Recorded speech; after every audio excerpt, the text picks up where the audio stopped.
Welcome to Luca and Miguel. Enjoy the video. You start by securing credentials and a project. This is non-negotiable. Create a service account, download the JSON key, and store it outside your repo. Once done, make sure to enable the Cloud Translation API for that project so requests are accepted. Now, install React and decide where translation will run, server-side with at Google Cloud/Translate or client-side via a backend proxy using Axios. You must avoid exposing the JSON key in browser code, so plan a lightweight Express endpoint immediately. You will now implement the translation flow. Create an Express route that accepts post body, text, source, and target.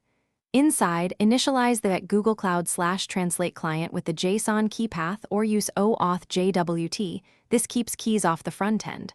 Then format the request and call translate. Translate text from source to target or the REST endpoint with signed headers. Once you receive translated text, return JSON to the React app.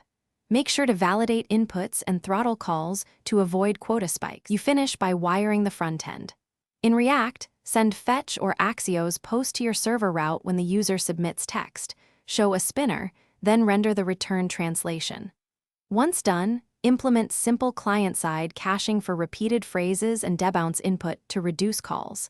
Make sure to secure cores and require authentication if needed.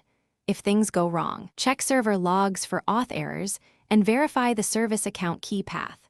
Most failures are misconfigured credentials or wrong project quotas.